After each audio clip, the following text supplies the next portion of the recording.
People who fought their bullies back, what were the consequences? After months of heckling and general talking it, things came to a head when I flipped him the bird. He pressed his chest on me. I shoved him back. Then the teacher, who knew about the bullying, but told me to be thick-skinned because the bully was in special ed, kicked me out of the class. She accused me of being a tough guy trying to make a name for myself from the big city. I had moved to Florida from NY. She wanted to put me in anger management and get special counseling. I cut my next class and called my dad. Unknown to me, he left work minutes after my call and confronted my teacher, provoking her to anger so she could feel what I felt those months. I haven't even been here 15 minutes, and you're already flustered. Imagine what my son had to go through. She apologized to me the next day, and the jackass was kept away from me the rest of the year. While not a typical bully, he was a spoiled rich kid who would mock everyone and was always better than everyone else. His dad was a lawyer, so he'll always drop a "we'll sue you if you touch me." Also, he would nacho and soda our cars. Anyway, I broke his arm one time. I'll never forget what the principal said to me. "He's a twerp." I would have done the same thing, but his dad's a lawyer, so just stay home tomorrow and I'll tell him you're suspended. For what it's worth, we've been moderately decent friends the 19 years since. Edit. Thanks for the gold. Seeing how this thread is relatively small, I have to think it's someone who knows who I'm talking about. Anyway, some clarity. Nachoing is when you dump and smear food on someone's car. His meal of choice was Taco Bell, salsa, nacho cheese, etc. And I'm still friends with the twerp. Not best friends by any means, but we can talk to each other. I guess I'm still friends with the principal as well too. Although I'm pretty sure the lawyer dad, who later was a politician. Note the past tense in was, had some clashes with the principal down the line. My worst bully finally made me snap in middle school. I came up to him in the hall and smashed his head into his locker and hit him till the teacher pulled us apart. The next week he came to my house to make peace and be friends. As soon as we got out of earshot of my mom, his cronies jumped me and held me down while he put a .22 bullet in each of my feet from a critter rifle. Up until this I was a promising cross-country runner. I healed, but never got back into it. They went to juvie and I got meaner. I didn't trust anyone else for the rest of school. Got constantly chased around school in like 6th grade by these 3 big kids. For about 3 months they would just chase me. The few times they caught me I would get F% ked up. One of the 3 guys was the biggest and was the main instigator. The one time when the other 2 were pushing me around by the stairwell, I snapped. I focused on one and punched him till he fell to the ground. The other guy fled. During the fight I apparently kicked him in the head. So he reported me and I got in trouble. They didn't give a rit about my story like the other times I tried reporting. Nothing. Actually. He broke his big toe in such a way while kicking me that he couldn't run properly without being in pain. So it effectively ended his baseball and football career. He's now a balding 20-something still living with his parents. Was a scrawny little kid in high school. Into computers and D&D. And socially awkward, so I was prime real estate for bullying. From about 4th grade until 10th grade I was the target of it. I had 3 primary antagonists, one of whom rode the bus with me. I did my best to ignore him if I was shoved or heckled. Then one day he shoved me down and I got back up and he stood over me. "What are you gonna do?" I stood up, then jumped up and socked him right on the bottom of his jaw, and the sound of his teeth clacking together was perfect. He took a few steps back to regain his balance and just stood there with a very confused look and a bit of blood from what I assume was a cut tongue. He awkwardly turned away and said nothing. The next day his buddies stopped me in the hallway. Their primary leader shoved me against a wall and hit me with one of the hardest punches I had ever received right into the face. Bloodied and a fair bit angry, I kicked him in the nuts, kicked him in the face when he doubled over, and while he was on his back on the floor, I swung my book bag full of books as hard as I could over my head and down onto his face. He didn't move after that. His other buddy and I went into fist blows and more fist blows until we could get pulled apart. I think I socked my favorite teacher in the melee. The guy I whacked the day before was noticeably absent from the scuffle and told his buddies I'll fight if provoked now. I don't think they believed him. Well, I did. I unloaded many years of bottled up anger onto them in a moment of absolute rage. I had a concussion from being kicked in the head, 2 swollen black eyes, bloody knuckles, and various other small cuts and bruises. And so did they.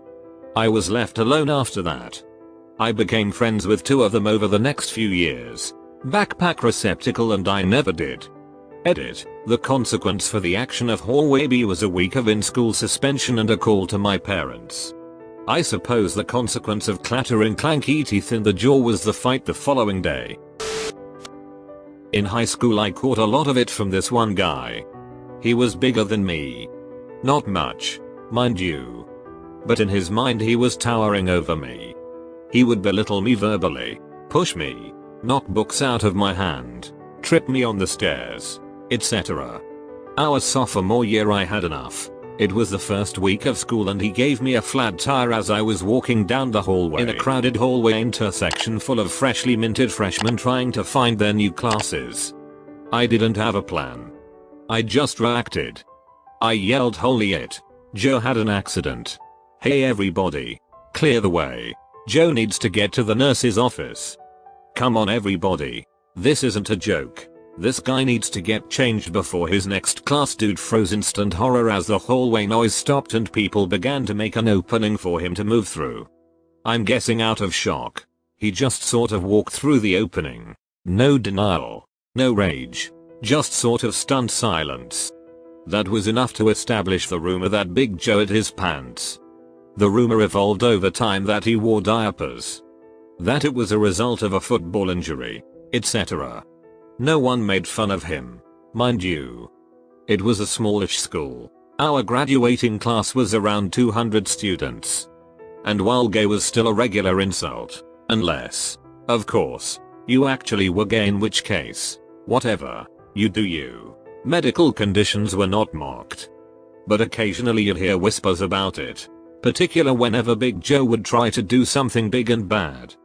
He left me, and most others that he was bullying, alone after that. Settled him right down like neutering dog. Ran into him after graduation and, like most people I went to high school with, just acted like we were long lost friends catching up. Hectometers. When I just tried to fight back alone, it became more of a circle. It really ended when a classmate contacted the teacher. Our teacher was head of the mediation group of our school and, because our class was kinda a problem class, they tested quite a few new educational methods with us. So, when the theme of bullying came, she took the 3 main bullies of the class out together with the 3 most, but also known to be fair. One of these 3 were also the one that tipped the teacher off. They were sat during a lesson alone in a room and they had to discuss why bullying happens, what motivates the bully and what it makes with the victim, and had to hold a presentation about it in the end. The final task of these 6 was to think up possible punishments to prevent further bullying. That idea of our teacher was quite effective. Knocked the kid out and got suspended. Mom took me out for ice cream, and I got to spend the 3 days doing whatever I wanted. She was proud of me for restraining myself for 3 years, and for standing up for myself.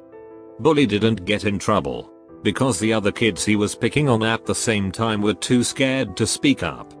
He did, however, stop bullying kids when I was around. He was one of my best friends growing up. High school came and he changed. He bullied me all the time, so I stood up for myself. He continued to bully me after we fought. So I fought him again within a week. He didn't win or lose each time. It was kind of a tie. He was a wrestler football player and I was a nobody. His jock friends made fun of him for not whining. He stopped after that. Now we're back to being super close. A family lived at the end of the street. All of them neo-Nazis. The 3 brothers used to chase me home from school, call me that word they love so much, and spit on me. One day they got me off my bike, and I got a black eye. My dad saw it and said I had full permission to fight back. Since there were 3, I was scared. So, the next day, as soon as they rounded the turn, I jumped off my bike, made some kinda awkward war cry, and swung my bike at him. The chain gear clipped the biggest dude's chin and he got a nasty cut. Tire hit another, and I started punching the it out of the smallest one. They all took off. From there on, I would put raw eggs in plastic bags and let them sit out for a week. I would routinely do drive-bys on their house, throwing my rotten egg bombs at it.